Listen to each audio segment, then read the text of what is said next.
Genèse chapitre 2, versets 15 à 17.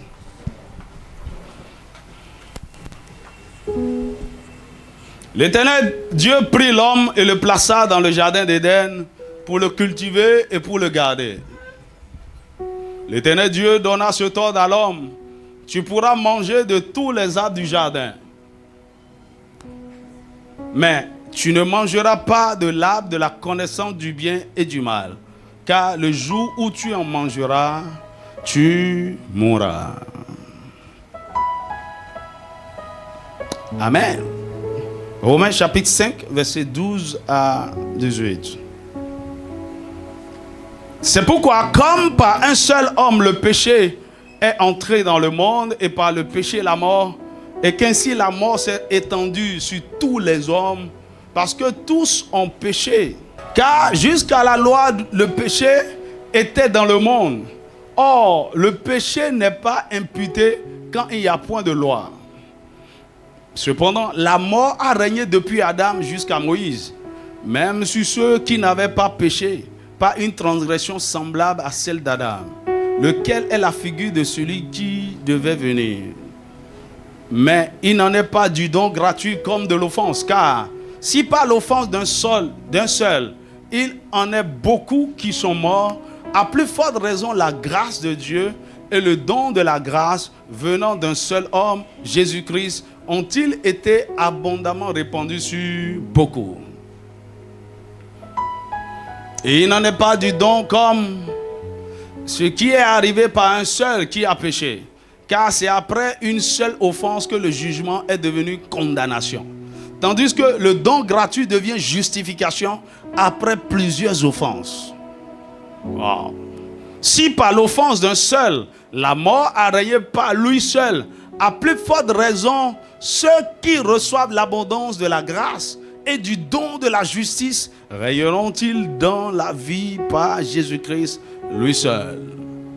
Verset 18. Ainsi donc, comme par une seule offense, la condamnation a atteint tous les hommes, de même, par un seul acte de justice, la justification qui donne la vie s'étend à tous les hommes.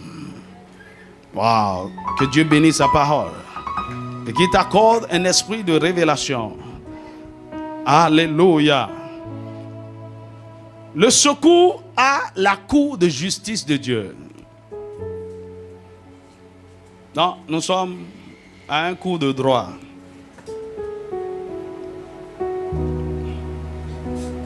Le secours à la cour de justice de Dieu.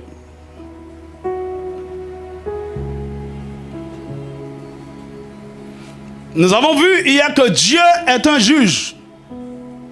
Au-delà de tout ce que vous pouvez lui donner comme attribut, Dieu est un père, il est un berger, il est un sauveur, il est roi, il est seigneur. Ce qu'il ne faut pas oublier au milieu de tout ça, c'est que Dieu est juge. Et Dieu, il fonctionne dans tous ces attributs-là à la fois. Donc de la même manière, au même moment qu'il est en train d'exercer sa fonction de père, il est aussi en train d'exercer sa fonction de juge. Le même Dieu qui est père, plein d'amour et de compassion, est aussi juge, en train de juger au même moment ses enfants pour leur désobéissance.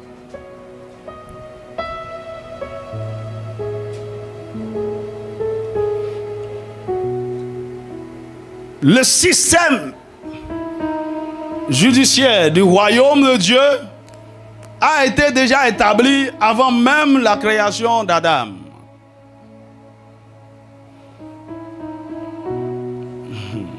C'est pourquoi la Bible nous parle même de l'agneau qui a été immolé avant la fondation du monde. C'est-à-dire, en tant que juge, Dieu savait que Adam allait pécher et de façon légale, ce qu'il faut faire pour racheter l'homme, Dieu avait déjà mis ça en place. Il avait prévu une solution pour justifier l'homme. Dis-moi amen. Alors, Dieu est juge. Et nous devons savoir que la plupart de nos problèmes, des difficultés que nous traversons sont des problèmes d'ordre juridique. Et nous devons avoir la sagesse, la compréhension ou bien l'intelligence de nous approcher du trône de Dieu afin que Dieu nous fasse justice. Amen. Alors, mais pendant très longtemps, beaucoup de gens savent reconnaître leur péché. Beaucoup de gens demandent pardon tout le temps. Beaucoup de gens sont même conscients de la cause de certains problèmes dans leur vie. Ils demandent pardon et ils implorent la miséricorde de Dieu. Mais en fait, Dieu ne les a pas encore réellement pardonnés. Ils n'ont pas été encore vraiment justifiés à cause de leur approche. Parce qu'ils n'ont pas encore bien compris. Dis-moi amen. Vous savez, dans la tête de certaines personnes, par exemple, de façon consciente, ils vont faire certains péchés. Et ils savent que ça, c'est pas bien, c'est pas bien, c'est pas bien. Ils ont même des amis qui leur disent, c'est quoi? Dieu est bon, Dieu est amour. Après, tu vas demander pardon. Après, tu vas demander pardon.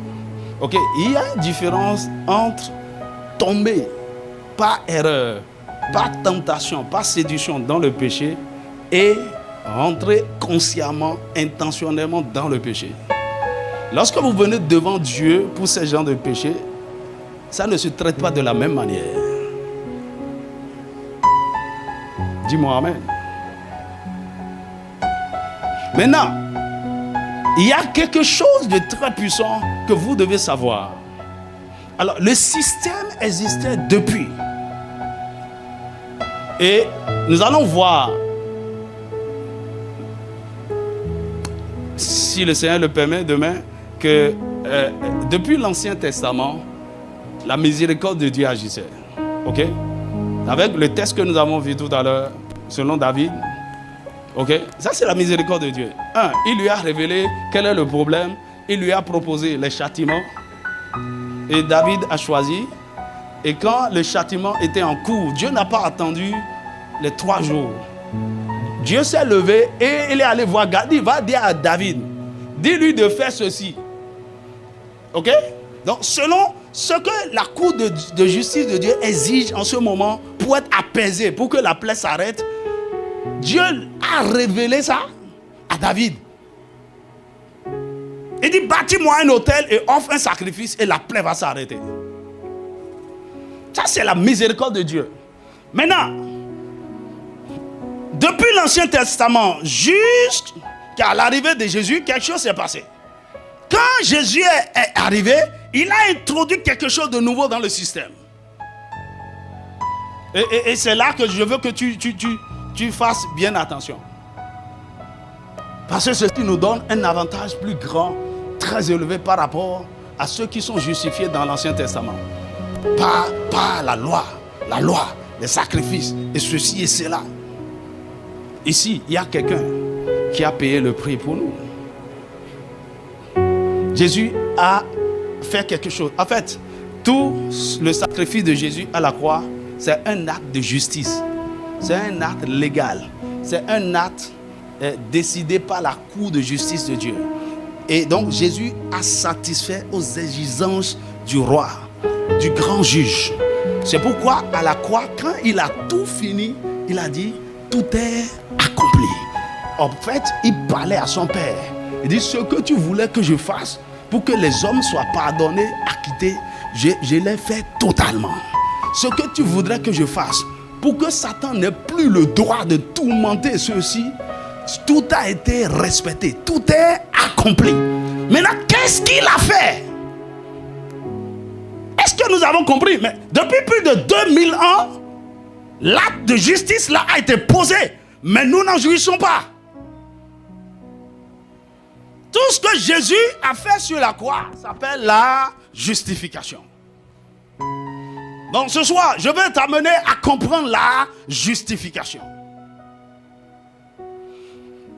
Après la rébellion d'Adam, contre Dieu, contre la loi de Dieu, contre son commandement, Dieu a appliqué, il a exécuté le jugement qu'il avait prononcé. Il dit, le jour où tu mangeras du fruit de cet arbre, tu mourras certainement. Et Dieu parlait là de la mort spirituelle. Il a dit, Adam, tu seras séparé de moi. Tu seras déconnecté de moi. Tu n'auras plus part à ma vie. La mort va commencer par agir dans tes membres. Et effectivement, quand Adam a péché, la loi existait déjà. La loi a été appliquée. Écoutez, par exemple, selon la loi, lorsque tu commets certains crimes, ce n'est pas après avoir commis le crime que le juge va voir quel châtiment on va te... Non, non, non. Selon la loi, on sait ça là, c'est 5 ans. Ça là, c'est 10 ans. Ça là, c'est... Tu peux sortir sous caution. Tu dois payer telle amende. On connaît les châtiments. Ok, par exemple, quand tu fais une infraction routière, la pénalité minimum, c'est 10 000. Ou bien non. Ça commence par là. Donc, dès qu'on te donne une contravention, on ne négocie pas. C'est pas la loi l'a prévu comme ça. Donc, le châtiment qui devait tomber sur Adam, c'était déjà connu. Dieu l'avait déjà prononcé. Mais le problème, le châtiment n'est pas tombé seulement sur Adam. Par un mystère, le châtiment qui est tombé sur Adam est tombé sur toute l'humanité. C'est-à-dire quoi? À travers le péché d'Adam, tous les hommes ont péché. Toute l'humanité est devenue pécheur. Et mieux, la mort a atteint tous les hommes. Donc, nous sommes tous pécheurs et la mort s'est répandue dans tout le genre humain à cause du péché d'Adam. C'est ce que Romains 3, 23 nous dit. Il dit, tous ont péché et sont privés de la gloire de Dieu. Dans Romains 6, 23, il dit, car le salaire du péché, c'est la mort. Et parce que nous avons péché, nous sommes tous condamnés à mort.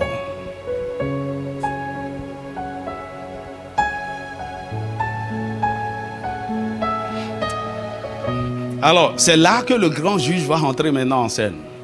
Vous savez, le juge a le pouvoir sur la loi. Par exemple, le juge, il a des prérogatives, soit pour exercer, pour exécuter exactement ce que la loi dit, ou bien pour faire miséricorde, ou bien pour faire grâce. Il a le pouvoir. Quelqu'un peut être coupable, et quand il regarde son cas, il dit, papa, à 60 ans, c'est toi qui fais vitesse comme ça, c'est pas bon. Il peut moraliser papa et dire, ok, il faut rentrer à la maison, mais ne reprends plus. Il a le pouvoir. Il a le pouvoir de faire grâce. Ok, c'est pourquoi dans toutes les nations, celui qui a le pouvoir, celui qui est le juge suprême, même s'il ne détient pas le pouvoir judiciaire, c'est le chef d'État. Il a la prérogative de gracier tout prisonnier de n'importe quelle peine. Ok? Alors donc Dieu a cette prérogative et dans son amour, parce que son intention était au départ, il a créé l'homme à son image afin qu'il règne, afin qu'il domine. Alors depuis la chute, ce plan de Dieu là a été perverti. Et la volonté de Dieu est de restaurer l'homme dans ce plan-là. Et pour pouvoir restaurer l'homme dans ce plan, il faut que l'homme soit gracié. Alors donc, le grand juge a pris une décision. Il a décidé de faire grâce à toute l'humanité. Il a décidé de faire grâce à tous les hommes pécheurs, afin de les restaurer dans son plan original, le plan de la domination de la terre.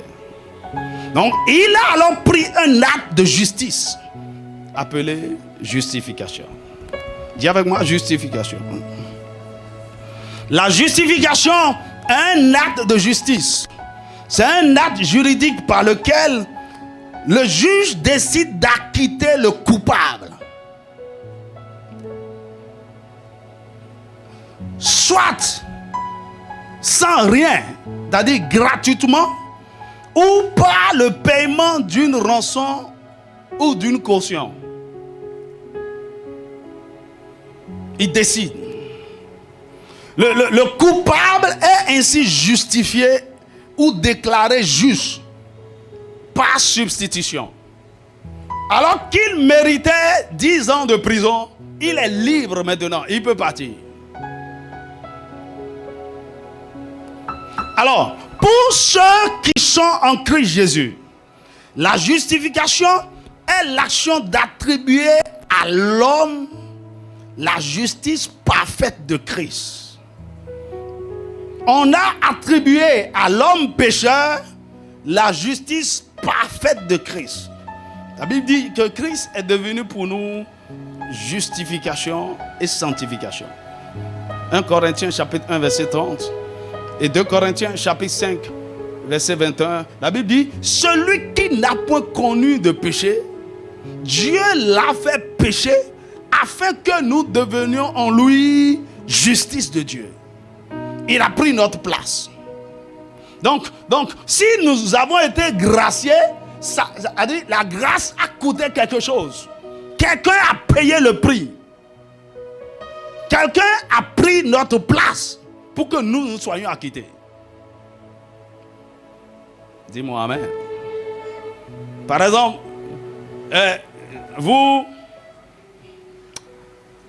je vais raconter l'histoire de ce voleur à qui on a donné 9 mois de prison. Mais on a dit, ses parents peuvent le faire sortir en payant telle caution. Et donc son père allait payer la caution et l'a fait sortir.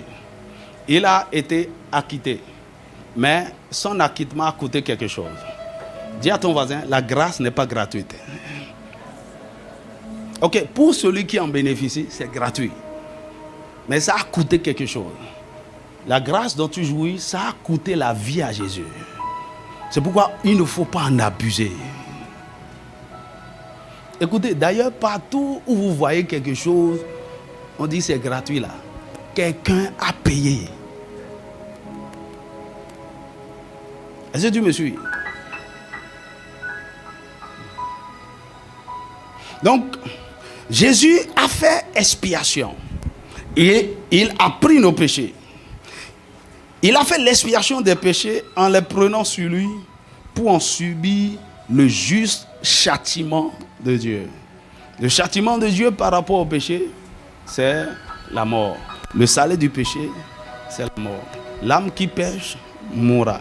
Jésus a pris nos péchés.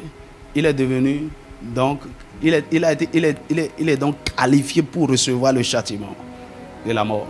C'est pourquoi, à cause de nous, celui qui est juste, qui n'a rien fait, a été crucifié. Ésaïe 53, verset 4 à 6. Hébreux chapitre 2, verset 17. 1 Jean chapitre 2, verset 1 à 2. Notez ces textes. Alors, parce que Jésus a pris notre place et l'a payé pour nous, en conséquence, l'homme peut être justifié, c'est-à-dire déclaré juste par Dieu lui-même. Donc, le juge suprême a dit, ok, ta caution est payée, tu es déclaré juste, tu es libre, tu peux partir. Tu ne dois plus rien à la justice. Personne ne peut plus t'arrêter. Dis-moi amen. Dis avec moi la justification. Alors, je vais résumer ce que je vais dire là. En ceci. Quelles sont les bases de la justification? La justification repose sur quoi? C'est 4 éléments. Quelles sont les bases? Premièrement, l'acquittement apporté par Christ pour nous. C'est-à-dire, Jésus s'est porté garant pour payer le prix, en fait, pour prendre notre place, afin que nous soyons libres. l'acquittement apporté par Christ pour nous. 1 Corinthiens 1, 30. Jean chapitre 10, verset 17 à 18. Est-ce que vous savez que Jésus n'était pas obligé de donner sa vie? Il dit, j'ai le pouvoir de donner ma vie. J'ai aussi le pouvoir de la retenir. Mais j'ai décidé de la donner par amour pour vous. Afin que la justice de Dieu soit satisfaite. Et aussi pour que tous les hommes soient sauvés. Il était prêt. Dis-moi amen. Tu vois, c'est comme un jeune homme comme ça. Quand il fait des pagailles, il fait tout. Son père a de l'argent. Son père fait tout. Il sait que son père va le faire sortir. Il va voler, il va faire des trucs. Le père le fait sortir. Un jour, il est allé commettre des trucs comme ça. Et il pensait que son père allait venir le faire sortir. Il dit, cette fois-ci, tu vas payer. Tu vas payer. Jésus n'a pas dit ça. Il dit non, je vais payer pour eux. Ça, c'est la première base. Deuxième base, l'obéissance parfaite de Christ. L'obéissance parfaite de Christ. Donnez-moi Romains 5, 19. Écoutez, vous ne savez pas tout ce que ça a coûté à Jésus. À cause de cette affaire, Jésus s'est dépouillé de sa gloire. Il a quitté le ciel. Il est venu habiter au milieu des hommes. Il est devenu homme, né comme un bébé. Dans quoi? Dans une étable. Il a vécu la vie misérable des hommes. Il a connu la chaleur d'Israël. En fait, la Bible dit, il a connu nos douleurs, nos tentations. Mieux, il a pris du temps. Il a vécu comme les hommes. Il est dans un processus. D'ailleurs, depuis l'âge de 12 ans, il savait pourquoi il était venu. Et il continuait. Il obéissait. Parce qu'on lui a dit, c'est à 30 ans que la mission va commencer. Il a attendu jusqu'à 30 ans. Et on lui dit, ok, vers la fin de ce ministère de 3 ans, tu vas mourir. On va te livrer entre les mains des pécheurs. Tu vas mourir. La mort la plus terrible. Il était conscient de ça. Et il en parlait à ses disciples. Il dit bientôt, les principaux sacrificateurs, ils vont me prendre. Il était conscient. Vous n'avez aucune idée. C'est-à-dire, si c'était toi et moi,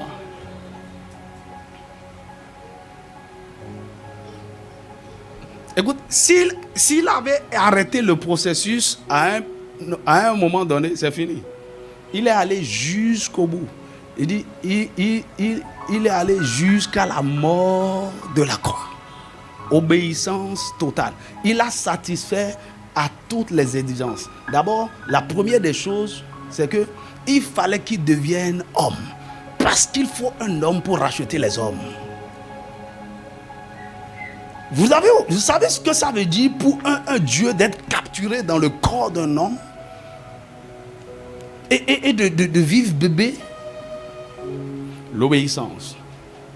Donc il dit, car comme par la désobéissance d'un seul, beaucoup ont été pendus, ont été rendus pécheurs, de même par l'obéissance d'un seul, beaucoup seront rendus justes. L'obéissance. Il a obéi. C'est pourquoi il a dit, je ne fais rien. Tout ce que je fais, c'est la volonté de mon Père. Je ne fais pas ma volonté. Je ne suis pas là pour faire ma volonté. Donc, il s'est choisi comme notre substitut. 2, il a décidé d'obéir à tout ce que Dieu avait exigé. Hébreux chapitre 4, verset 15. 1 Pierre chapitre 2, verset 22. Troisième base de la justification. La mort de Christ sur la croix. La mort. C'est pas qu'il allait souffrir seulement. Le point culminant de son sacrifice, c'est la mort. Quelle mort!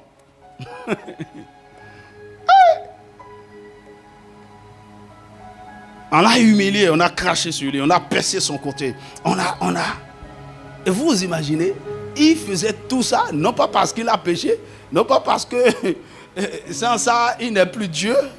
il le faisait à cause de toi et de moi. Mon ami, il ne faut pas abuser de la grâce de Dieu. Ça a coûté trop cher à Jésus.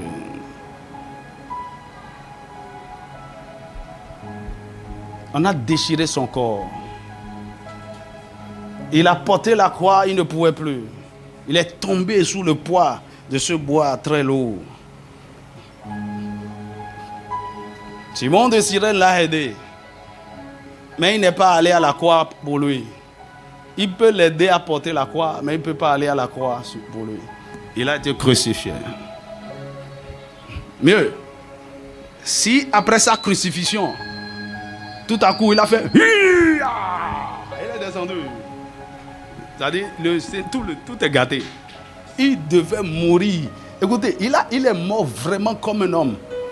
C'est-à-dire, la souffrance qu'a causé ses mains percées, le fait de l'étendre comme ça et tout. C'est-à-dire, c'est une mort très douloureuse.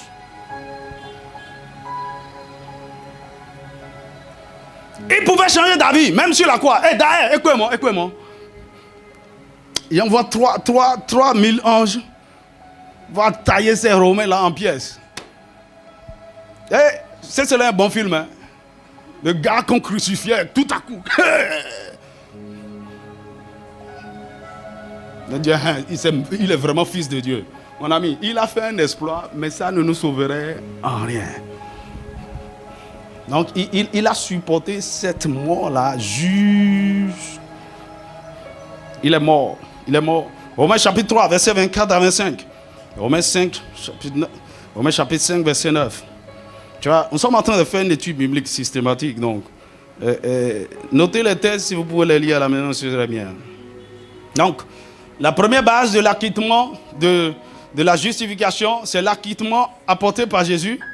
Deuxièmement, l'obéissance parfaite de Christ. Troisièmement, la mort de Christ sur la croix.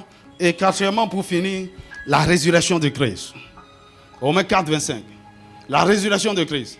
Alors, imaginez qu'après avoir fait tout ça, le troisième jour, Jésus n'est pas sorti du tombeau. C'est gâté.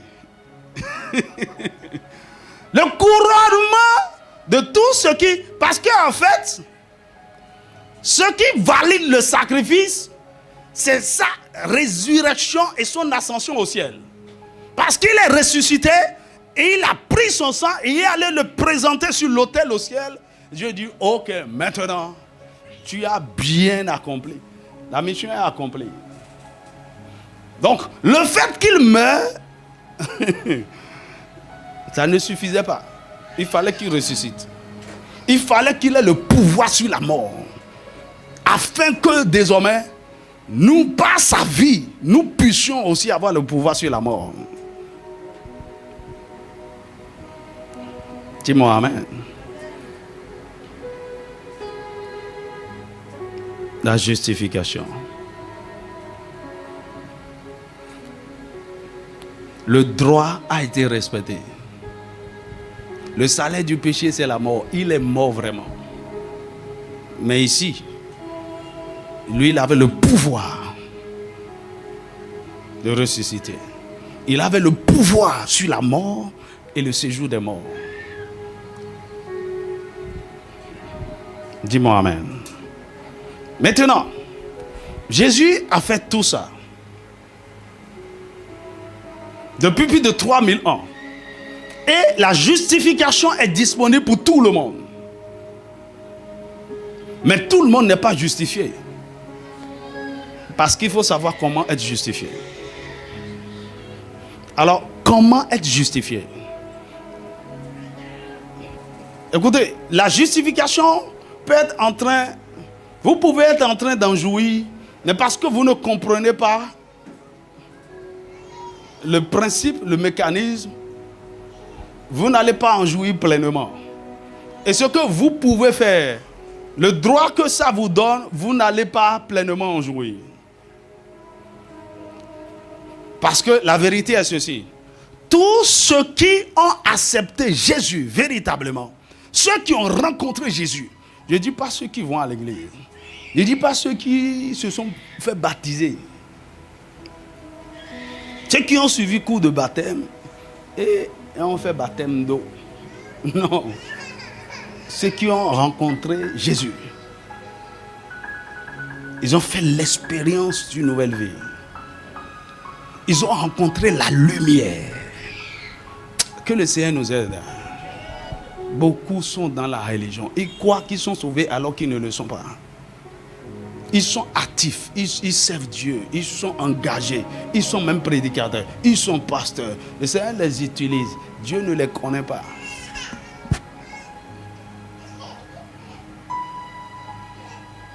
Donc, tous ceux qui ont reçu le Fils, tous ceux qui ont Jésus, sont déjà justifiés. Dis-moi amen. Maintenant, cette justification-là, comment on l'obtient? Il faut comprendre. Alors, comment sommes-nous justifiés? Premièrement, en recevant le don de la grâce de Dieu. En recevant le don de la grâce de Dieu. Autrement dit, la justification est un don. C'est un don que nous recevons par pure grâce. C'est parce que Dieu a décidé de nous faire grâce. Et il nous a accordé le don de la justification. Dis-moi amen. Autrement dit, la justification c'est un cadeau. Oh, tu ne fais rien pour ça.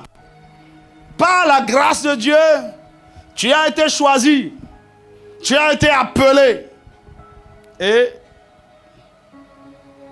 tu vois, c'est comme les prisonniers que le président décide de gracier. Peut-être en fin d'année ou pendant la fête de l'indépendance. Peut-être qu'il connaît certains parmi eux. Hein? C'est comme Joe Biden qui a gracié son fils avant de quitter le pouvoir. Vous voyez comment le truc ça marche, non? Il dit, hey, Donald Trump, avant de partir, il a le pouvoir. C'est son fils. Mais dans beaucoup de cas, je ne sais pas comment ils font la sélection, mais ce n'est pas plus grâce. Ok? Les gens sont là, ils apprennent, ok, le président vous a gracié, vous êtes libre. Waouh! C'est un cadeau. Vous ne faites rien pour ça. Quelqu'un a décidé. Dieu a décidé de vous faire ce don. Dis-moi amen. Romains chapitre 5, versets 15 à 17. Romains chapitre 5. Donnez-moi ça rapidement. Notez Romains chapitre 3, verset 24. Romains chapitre 4, verset 16. Galates chapitre 2, verset 21. Mais donnez-moi Romains 5, 15 à 17. Mais il n'en est pas du don gratuit comme de l'offense. Dis avec moi, don gratuit. Car si par l'offense d'un seul, il y en a beaucoup qui sont morts, à plus forte raison, la grâce de Dieu et le don de la grâce. Le don de la grâce venant d'un seul homme, Jésus-Christ, ont-ils été abondamment répandus sur nous. Verset 16. Il n'en est pas du don comme de ce qui est arrivé par un seul qui a péché. C'est après une seule offense que le jugement est devenu condamnation sur tout le monde. Une seule offense. Le jugement est devenu condamnation. C'est-à-dire tous ont péché. Maintenant, tandis que le don gratuit devient justification après plusieurs offenses. Et tous tes péchés, toutes tes offenses, de tous les hommes, tout. Parce que le problème, parce que ce qui se passe, le don de la justification, nous ne l'avons pas seulement lorsque nous acceptons Jésus gratuitement. Ce don, nous pouvons l'avoir toutes les fois que nous tombons et que nous nous repentons réellement. Nous sommes justifiés, quelle que soit la multitude de nos péchés. C'est un don. Il dit maintenant, si par l'offense d'un seul, la mort a régné par lui seul, à plus forte raison, ceux qui reçoivent l'abondance de la grâce. Ah, dis avec moi, je reçois l'abondance de la grâce. Et tu sais que beaucoup de gens ne reçoivent pas.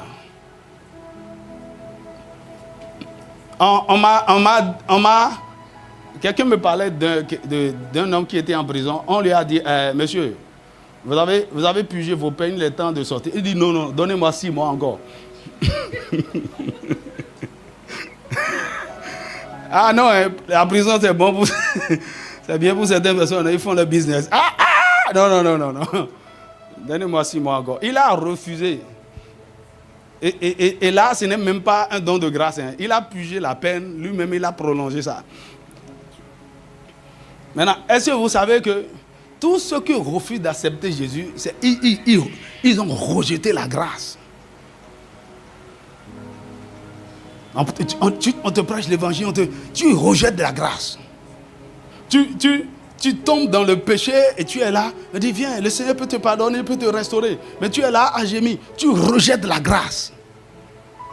Non, donc la grâce est offerte à tout le monde, mais nous sommes libres de l'accepter ou pas. Ceux qui reçoivent l'abondance de la grâce et du don de la justice. Ok, donc quand la grâce de Dieu nous a localisés et nous l'avons reçue, la grâce ouvre notre cœur pour que le don de la justice puisse s'implanter en nous. Dis-moi amen. En fait, le don de la justice s'obtient par la grâce. C'est pourquoi j'appelle ça le don de la grâce. Est-ce que vous comprenez? C'est un don de la grâce.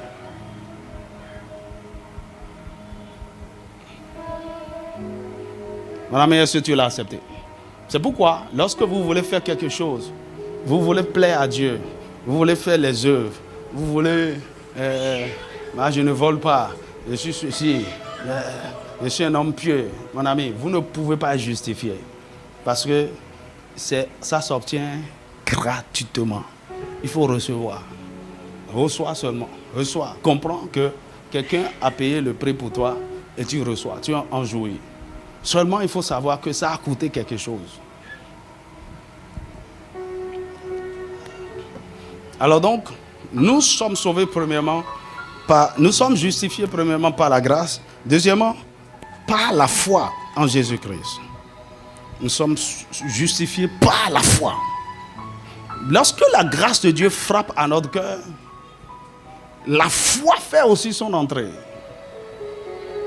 Et par cette foi surnaturelle, ce don qui vient de Dieu, parce que la foi que nous avons pour croire en Dieu, ça ne vient pas de nous. C'est un don de Dieu. Ok? C'est pourquoi la Bible dit, c'est pas la grâce que vous êtes sauvés par le moyen de la foi. Et cela ne vient pas de vous. C'est un don de Dieu. Ok? Donc nous avons maintenant la capacité de croire en ce que Jésus a fait. Donc nous avons reçu la grâce. Cette grâce génère la foi. Et cette foi nous permet de croire que Christ est mort pour nos péchés. Et qu'en l'acceptant, nous sommes justifiés. Donc par cette foi, tu es justifié.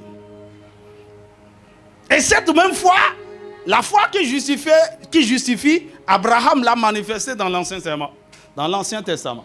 Il dit, Abraham crut à Dieu et cela lui fut imputé à justice. Parce qu'il a cru à la promesse et il est sorti. La Bible dit, Dieu l'a déclaré juste. Actes chapitre 13, verset 39.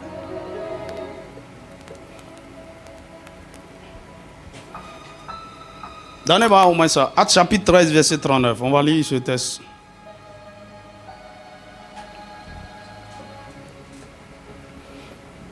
Notez Romains chapitre 3, verset 22, 26 à 28. Il dit, et que quiconque croit est justifié. Quiconque croit est justifié par lui de toutes les choses dont vous pouviez être justifié. Quiconque croit est justifié. Donnez Donnez Romains. Romains chapitre 3, verset 22.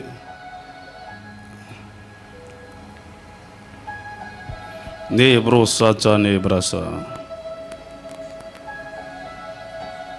dit justice de Dieu par la foi en Jésus-Christ pour ceux qui croient. Nous sommes devenus quoi? Justice de Dieu par la foi en Jésus-Christ. Donnez le verset 26 et 28. Verset 26 et 28. Maintenant, est-ce que vous voyez que jusque-là, en réalité, la foi par laquelle vous croyez pour être justifié, ça ne vient même pas de vous.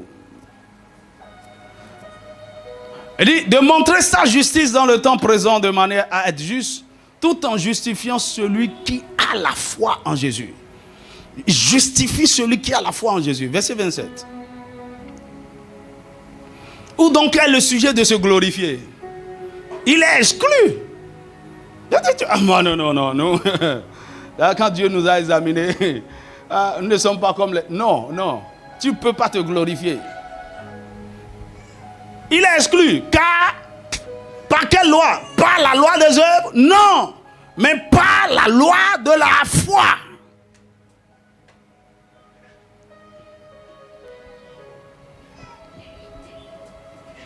Dis-moi amen. Ok. Notez Romains 4, 10 à 12. Romains 4, 10 à 12. Galates chapitre 2, verset 16. Galates chapitre 5, verset 5. Philippiens chapitre 3, verset 9. Hey, asseyez-vous et étudiez la Bible. Hein. Faites étude biblique au moins avec ça. Comment sommes-nous justifiés? Troisièmement, par les œuvres de la foi. Là, suis-moi bien. Hein. Par les œuvres de la foi. Nous sommes justifiés premièrement par la grâce, deuxièmement par la foi et troisièmement par les œuvres de la foi. Qu'est-ce que ça veut dire? Lorsque vous croyez, lorsque vous avez la foi vous pousse à faire certaines œuvres. La foi vous donne le pouvoir, la capacité de faire certaines œuvres. Autrement dit, la foi vous donne le pouvoir de faire des œuvres justes. Dis-moi amen. Parce qu'en réalité, lorsqu'on dit que la foi d'Abraham l'a justifié, ce n'est pas tout à fait vrai. Abraham n'a pas seulement cru. Quand Abraham a cru, il a fait des œuvres.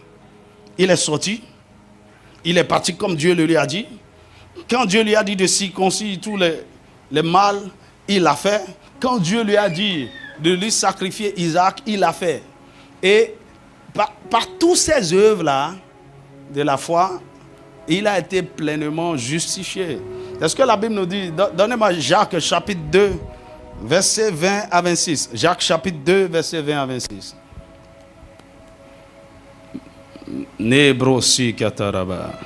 Jacques chapitre 2, verset 20. Il dit, veux-tu savoir, ô homme vain, que la foi sans les œuvres est inutile? La foi sans les œuvres est inutile. Quand Dieu dit, ouais, je suis sauvé, j'ai la foi. La foi te pousse à pratiquer des œuvres. Il dit, Abraham, notre père, ne fut-il pas justifié par les œuvres lorsqu'il offrit son fils Isaac sur l'autel? Ça, ce n'est pas seulement la foi. Il n'a pas dit, ah Dieu, Abraham, offre-moi ton fils Isaac. Oui, Seigneur, je l'offre. Est-ce que tu crois en moi? Oui, je crois.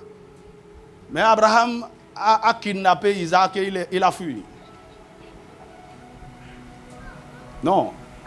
Pour montrer à Dieu qu'il croit en lui, qu'il lui fait confiance, il est allé l'offrir. Il dit, tu vois que la foi agissait avec les œuvres. Et que par les œuvres, la foi fut rendue parfaite. Maintenant, faites attention. La foi dont on parle ici, c'est généré par la grâce. Et cette même foi vous pousse à faire des œuvres. Maintenant, il y a beaucoup de gens, sans la grâce, en dehors de la foi, font des œuvres et pensent être justifiés par ces œuvres. Ça, c'est le légalisme. Ne fais pas ceci. Ne fais pas. Par exemple, chez nous, on ne porte pas les boucles d'oreilles. C'est la sanctification. Chez nous, les femmes doivent attacher la tête comme ça. Le nœud là, c'est au côté gauche. Chez nous, les femmes ne doivent pas porter pantalon. Chez nous, c'est, on ne mange pas viande de porc. Chez nous, mon ami, c'est pas ça qui justifie quelqu'un. Et beaucoup de chrétiens fonctionnent comme ça. La loi, la loi, la loi, la loi. J'ai discuté avec un pasteur. Dans son église, on ne porte pas boucle d'oreille, on ne porte pas mèche. Les femmes sont bizarres. Mon ami, un peu de maquillage quand même. Il ne faut pas venir nous effrayer.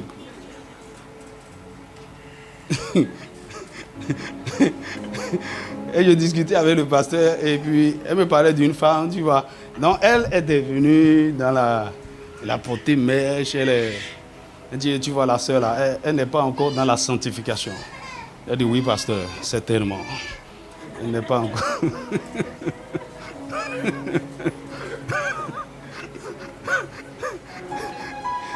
Écoute-moi bien. Celles qui font les sanctifiés là, en fait, elles portent même boubou. Ce qu'elle fait derrière boubou, sous le boubou là,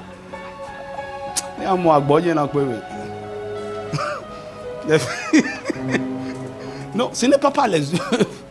Il dit, tu vois que la foi agissait avec ses œuvres et que par les œuvres, la foi fut rendue parfaite. Continue un peu.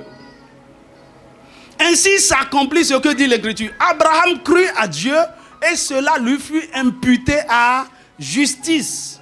Et il fut appelé ami de Dieu. Continue. Verset 24. Vous voyez que l'homme est justifié par les œuvres et non par la foi seulement. Dis à ton voisin, non pas par la foi seulement.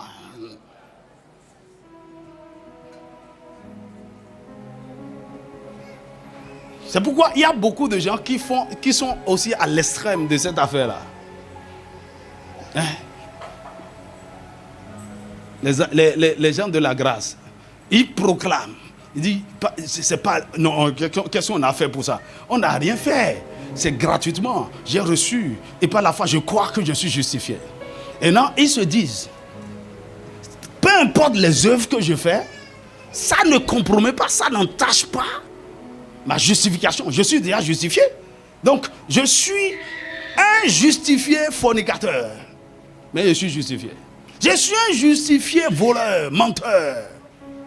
Il y en a qui croient fermement à ça. Et ils vont te parler de sécurité du salut éternel. Mon ami, enfer sans escale.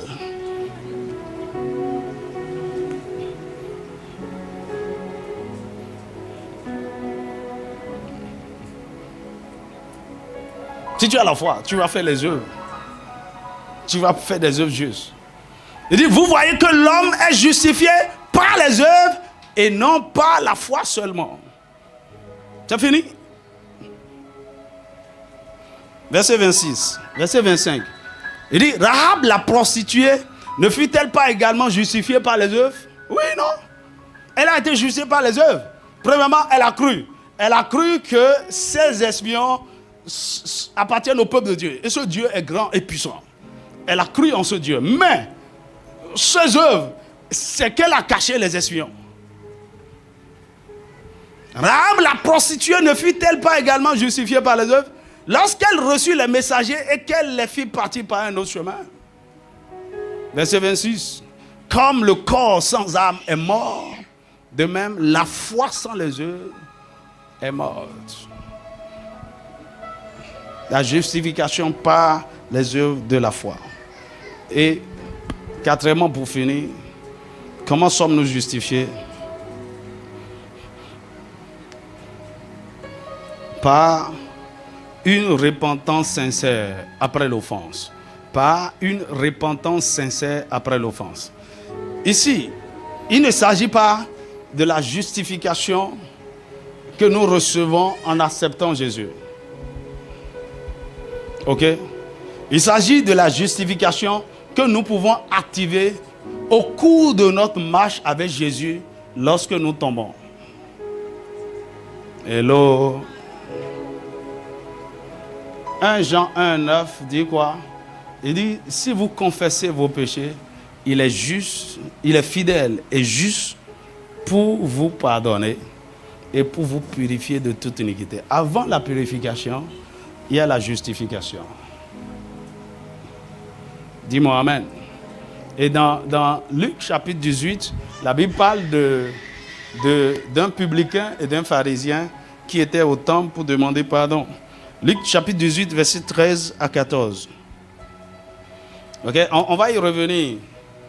Tu vois, par exemple, lorsque le publicain se tenant à distance n'osait même pas lever les yeux au ciel. Tu vois, ça c'est une attitude d'une bonne repentance. Mais il se frappait la poitrine en disant, oh Dieu, sois apaisé envers moi, qui suis un pécheur. La Bible dit, je vous le dis, celui-ci descend dans sa maison justifié. Justifié. Oh, tu es déclaré juste. Donc, en marchant avec le Seigneur, nous pouvons tomber. Et lorsque nous allons devant lui, il ne s'agit pas juste, ah, Seigneur, pardonne-moi. Non. Avant de quitter là, tu dois t'assurer que tu es justifié. Parce que tu t'es bien repenti. Dis-moi Amen. Ok, il est quelle heure? Je vais finir ceci rapidement. Je vais vous montrer quelque chose. Quels sont les bienfaits de la justification? C'est très important. Les bienfaits de la justification. Premièrement, nous avons la vie éternelle. J'ai plus le temps pour lire les textes. Et écoutez, et ça c'est la plus grande des bénédictions. En réalité, à cause du péché, on avait lu, nous étions tous morts. Morts dans nos offenses. Mais dès que nous avons été justifiés, le problème du péché a été réglé. Nous sommes ramenés à la vie. La vie. Et c'est cette vie-là qui nous repositionne dans le plan de Dieu. Nous pouvons maintenant faire la volonté de Dieu. Nous pouvons maintenant accomplir notre destinée. Romains chapitre 5, verset 17 à 18. Romains chapitre 8, verset 10. Tite chapitre 3, verset 7. Romains 5, 17 à 18. Donc, premièrement, nous avons la vie éternelle, pas la justification. Deuxièmement, nous devenons enfants de Dieu ou enfants d'Abraham. Donc, notre identité change. Nous devenons enfants de Dieu. Dieu nous reconnaît maintenant comme ses fils. Nous sommes devenus participants de l'alliance d'Abraham. Parce que ceux qui sont en Christ sont désormais fils d'Abraham. Et donc, les bénédictions d'Abraham deviennent aussi notre partage. Romains chapitre 4, verset 11, verset 12, verset 16 à 17. Ou Galates chapitre 3, verset 6 à 7. Nous devenons enfants de Dieu. Notre statut change totalement et ça, c'est une grande différence. Troisième bienfait, nous avons le pardon de nos péchés. Nous sommes pardonnés. Lorsque vous êtes justifié, vous êtes pardonné. On ne vous doit plus rien.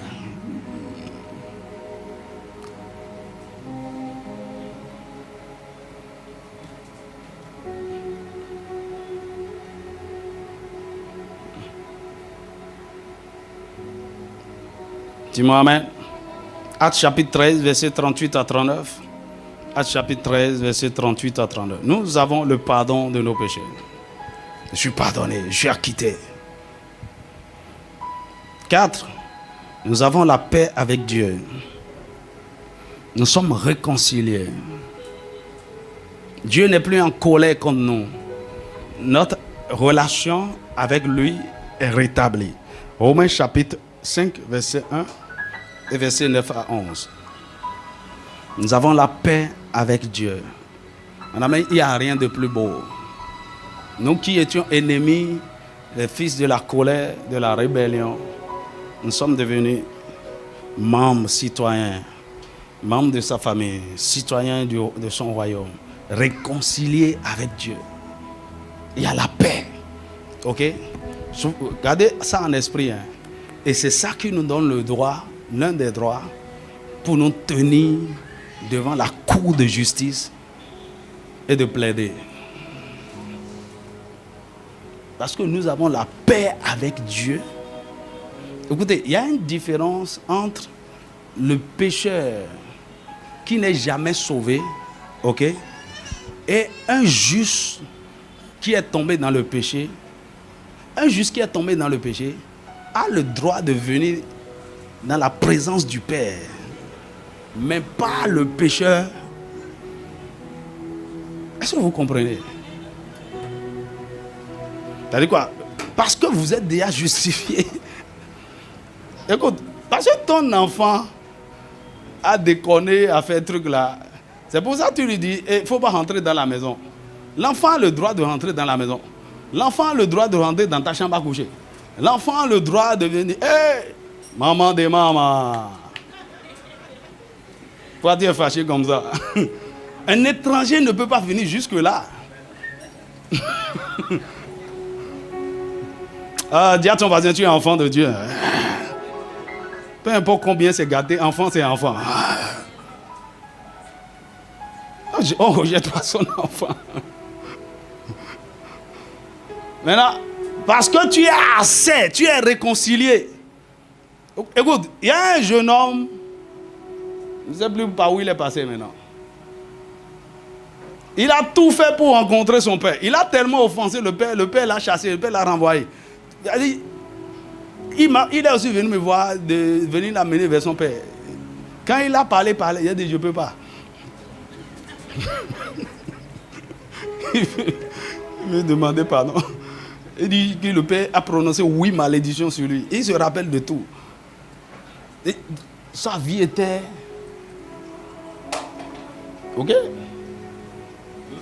Maintenant, cela ne veut pas dire que les autres enfants du père que je connais sont des cas, hein. Mais lui là, c'est que son péché l'a mis, c'est-à-dire hors classe.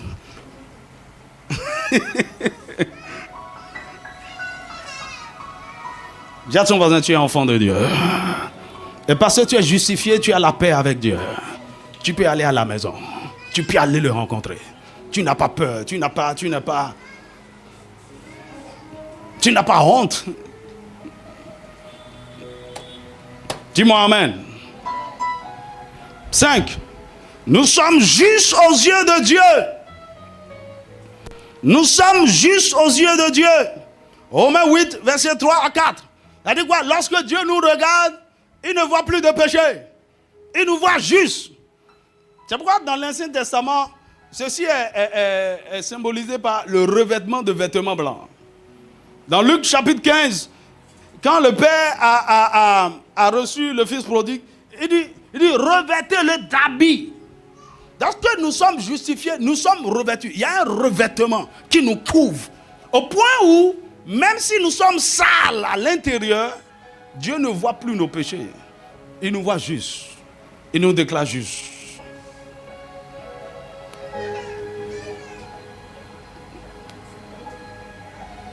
De Corinthiens chapitre 5, verset 21. Romains 8, 3 à 4. 6. Nous sommes délivrés de la condamnation et de la culpabilité. Nous sommes délivrés de la condamnation et de la culpabilité. Madame, l'une des choses que le péché provoque en nous et qui fait souffrir beaucoup, c'est la culpabilité. C'est la condamnation. Et ça vient à cause des accusations du diable. Hein? Donc toi-même, tu viens aller à l'église. Les gens vont à l'église, toi-même. Hein? Regarde, la robe même que tu as portée là même, ça ne te sied pas. Tu ne vois pas, hein? C'est trop sale. Tu es souillé. Tu es. Condamnation.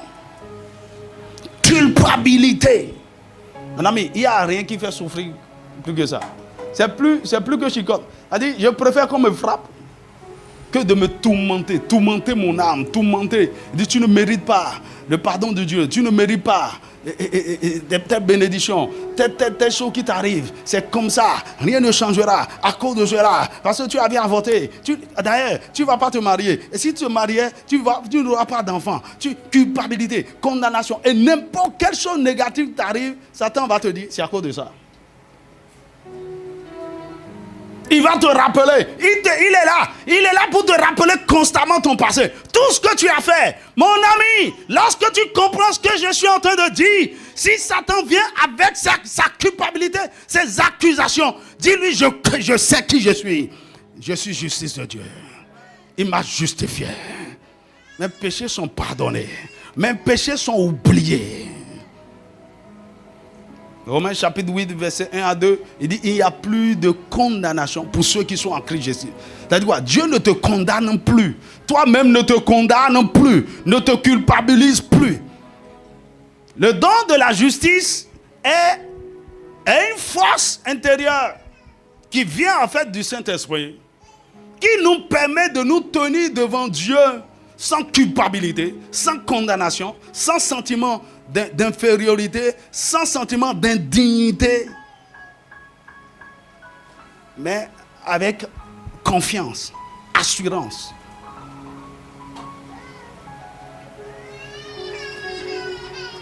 Tu ne viens pas, oh Seigneur, aie pitié de moi, pauvre petit pécheur, PPP.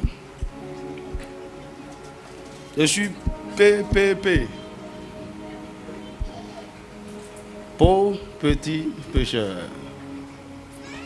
Je sais que je ne suis pas digne de venir devant toi. Mais, beaucoup vit, beaucoup bas. Non. Quand tu es justifié, Dieu ne te voit même plus. Il ne voit rien. En fait, quand tu viens dire, je suis venu demander pardon pour ce que j'ai fait hier. Tu parles de quoi? Lorsque Dieu te pardonne, il oublie. C'est toi qui n'as pas oublié. Il ne sait même plus de quoi tu parles. Écoutez, c'est les hommes qui se rappellent de nos péchés. Dieu oublie.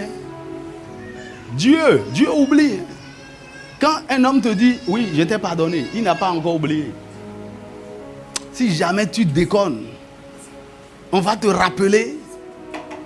Surtout les femmes, elles ont des dates. Avec précision.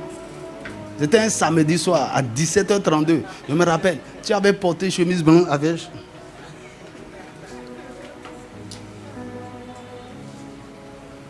Maintenant tu veux.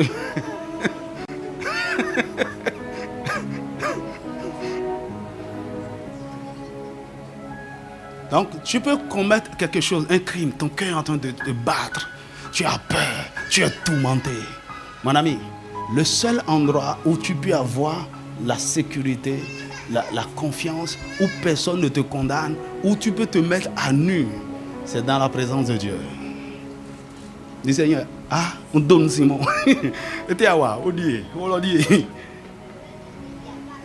Et là, tu es protégé, tu es couvert.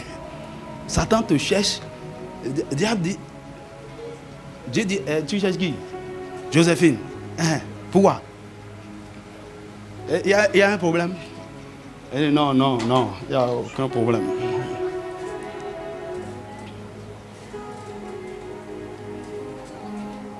Plus de condamnation. Plus de culpabilité. Écoutez, cette révélation-là doit s'asseoir pleinement en toi. Sinon, tu ne peux pas défendre ton cas devant la cour de justice. Tu vas bégayer.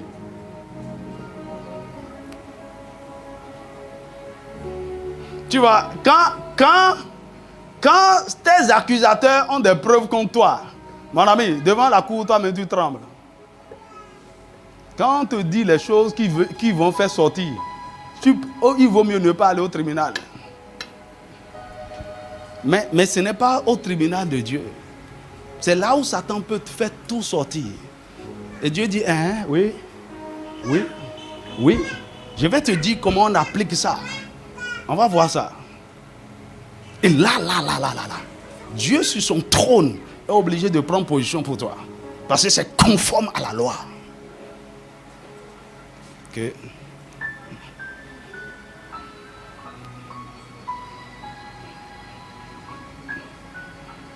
Le Saint-Esprit boute dehors tout sentiment de culpabilité et de condamnation dans ton cœur. Sois libre, sois libre, sois libre. 7e bienfait de la justification. Nous pouvons avoir accès au trône de la grâce. Nous pouvons avoir accès au trône de la grâce, à la cour de justice de Dieu. Hello? Écoute, tu ne peux pas te lever comme tu veux un matin et dire je vais à la cour. Peut-être il y a des audiences et tu as envie juste d'aller assister. Mais tu te présentes un jour et tu dis où est le juge qui est là? Je veux qu'on discute de mon dossier. Non, il faut qu'on t'appelle. Tu es convoqué et on fixe une date. Mon ami, ici là, par la justification, tu as accès à la cour de justice de Dieu à tout moment et tu peux ouvrir ton dossier à tout moment. Tu peux exiger qu'on s'occupe de ton cas maintenant. Et même mieux, dans le cas où ce n'est pas bien traité, tu peux même demander à te retirer de la cour pour aller bien te préparer avant de revenir. Au cas où tu t'es pas bien préparé pour plaider ton cas, le dossier que toi-même tu as ouvert, tu peux dire, je demande l'indulgence de la cour, je me retire d'abord. Je vais revenir demain.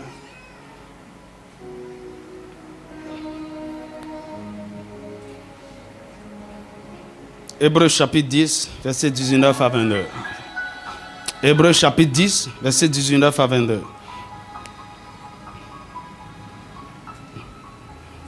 Donnez-moi ça. Hébreux 10, 19 à 22. Notez Hébreux chapitre 4, verset 14 à 16. Hébreux 10, 19 à 22.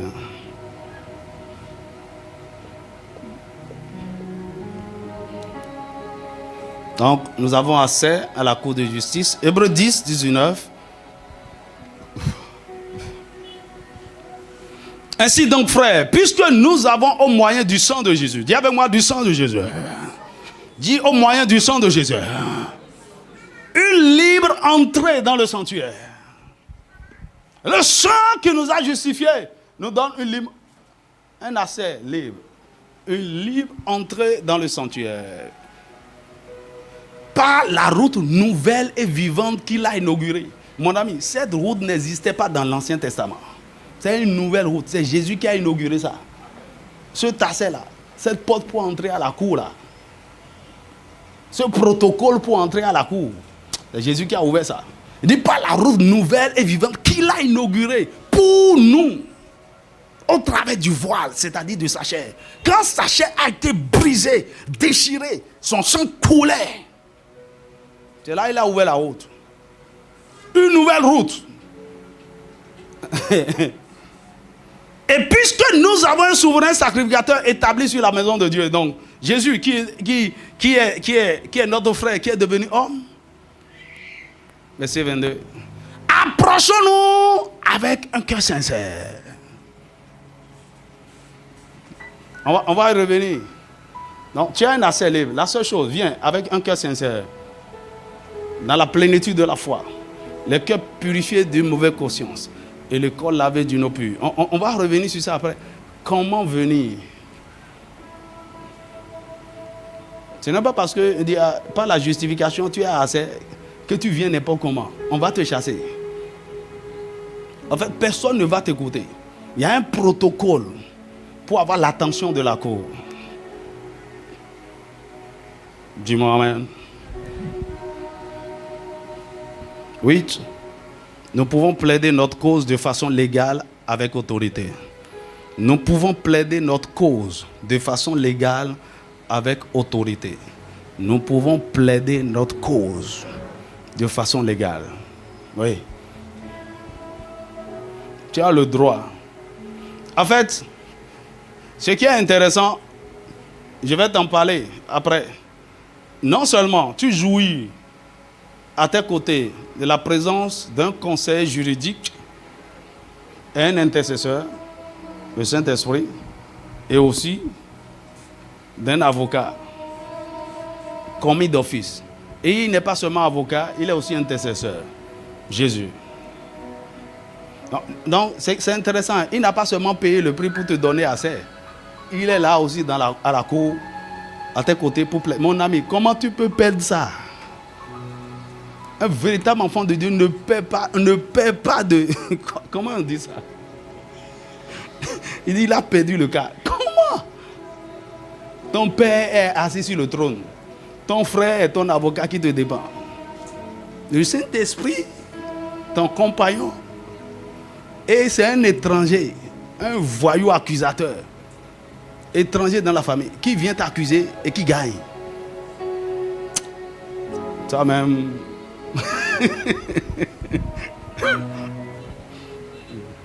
Quand tu comprends ce que dit, Satan perd toujours. Et il va perdre te concernant. Tous les cas qu'il a contre toi, tous les chefs d'accusation, les dossiers qu'il a réunis. Bientôt, le ciel va déclarer dossier classé.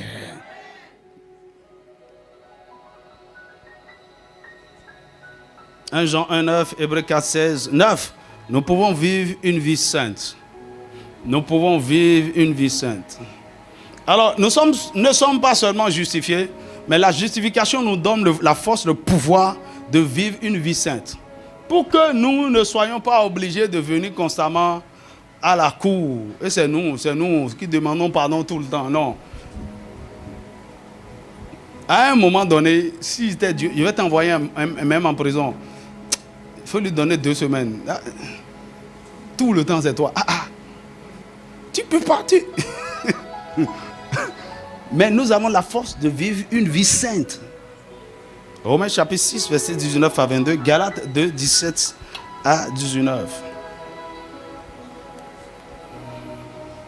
10 pour finir. Nous sommes bénis et glorifiés par Dieu. En fait, toutes les bénédictions que nous avons à travers Jésus viennent par la justification. Nous sommes bénis et justifiés et glorifiés par Dieu. C'est pourquoi ceux qu'il a justifiés, il les a aussi glorifiés. C'est-à-dire quoi? Dieu va vous élever. Sur la base de la justification, il va vous élever, il va vous glorifier. Il va montrer au travers de vous de quoi il est capable. Et vous allez réjouir son cœur. Le mystère de la justification. Demain, nous allons parler du mystère de la miséricorde. Comment obtenir miséricorde à la cour? Incline ta tête et bénis le Seigneur. Commence par dire merci au Seigneur. Je vois des gens délivrés par la parole. Oh, il y a de grandes délivrances. Satan vient de perdre son pouvoir, son étau, son influence sur toi. Oh, dis-moi un vrai amen. Quelqu'un est délivré du joug de la culpabilité et de la condamnation. Oh, dis merci au Seigneur. Dis-lui merci pour la révélation de sa parole. Dis-lui merci. Rends-lui grâce. Magnifie-le. Mon ami, est-ce que tu vois que tout est en ta faveur? Oh, bénis l'Éternel. Moi, mon âme se réjouit. Mon âme se réjouit au-dedans de moi.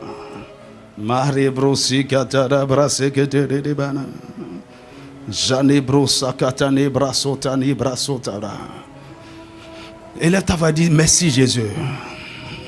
Merci Jésus pour l'œuvre de la croix. Merci Jésus mon substitut. Merci d'avoir livré ta vie pour moi. Merci d'avoir accepté d'aller jusqu'au bout. Merci pour ton obéissance. Merci pour ta mort à la croix. Merci parce que tu as offert le sacrifice parfait. Oh Jésus, il a payé le prix.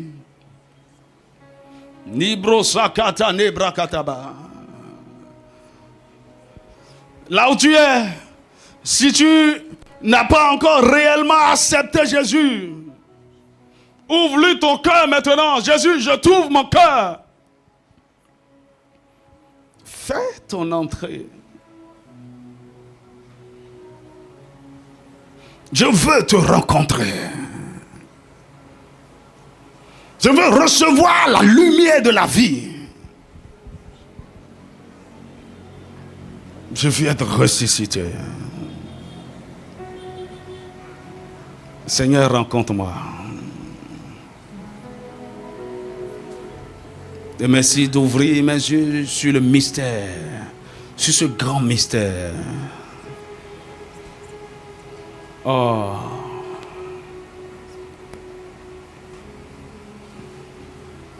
Je suis justifié. Je suis la justice de Dieu. Il n'y a plus de condamnation. Il n'y a plus de culpabilité. J'ai la vie de Dieu. Je suis pardonné. Je suis réconcilié avec le Père. J'ai la paix avec Dieu. J'ai accès à son trône. J'ai accès à sa présence. Je ne suis plus étranger. Je suis membre de sa famille. Seigneur Jésus, merci. Merci de briser tous les jours. Merci de me délivrer de toutes les forteresses de mensonges du diable. Satan t'avait mélangé depuis un certain temps et tu es confus, tu as peur au-dedans de toi. Le Seigneur te délivre. Sois délivré de la peur du péché. Sois délivré des conséquences, de la peur des conséquences du péché. Il t'a pardonné. Il n'y a plus rien à craindre. Il n'y a plus de condamnation pour ceux qui sont en Christ Jésus. Seigneur, accorde-moi la révélation, une révélation personnelle dans ces mystères, afin que je puisse les vivre, afin que je puisse les vivre, afin que je puisse les vivre.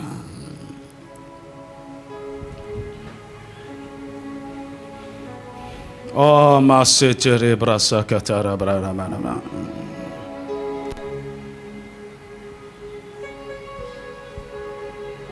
Justifié, pardonné, lavé par le sang de l'agneau.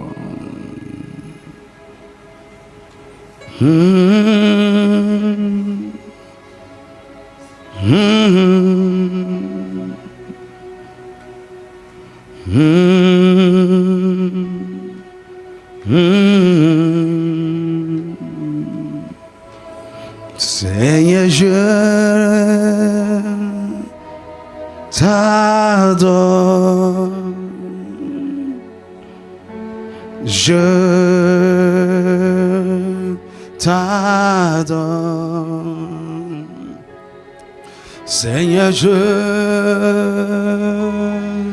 t'adore, je t'adore,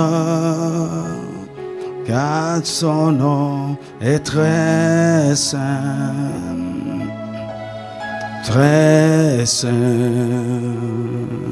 Seigneur, va dire Seigneur, je viens par la foi dans ta présence tel que je suis.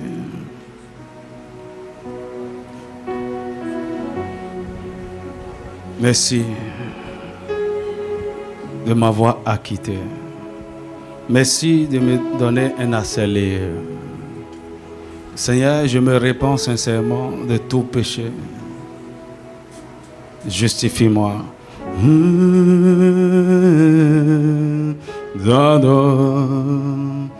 Seigneur, Seigneur, je t'adore. Cette vérité mérite l'adoration.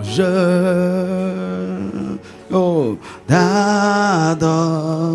Seigneur, Seigneur, je t'adore, t'adore.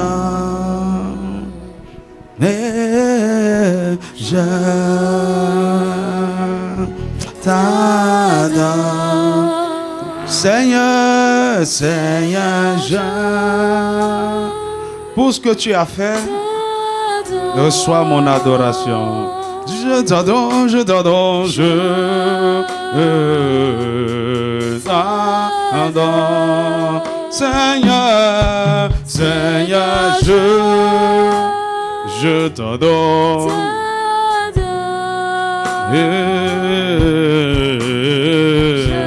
Est-ce que tu peux te tenir debout? Tiens-toi debout. Adore. Seigneur, Seigneur, oh, t'adore.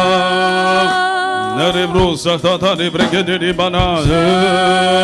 Oh, t'adore. Car ton nom est très saint. Très saint, très saint. Oh, Seigneur. À ton nom, à ton nom, à ton nom, car ton nom est très. Oh, your name is holy. Holy. Oh, car ton nom, car ton nom. Est très saint. Oh, oh, oh, oh, oh, oh.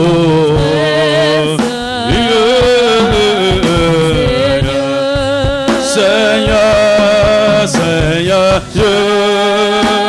je t'adore.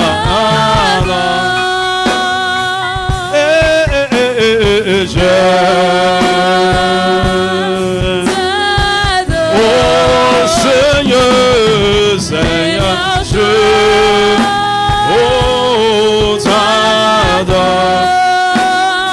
t'adore, je t'adore,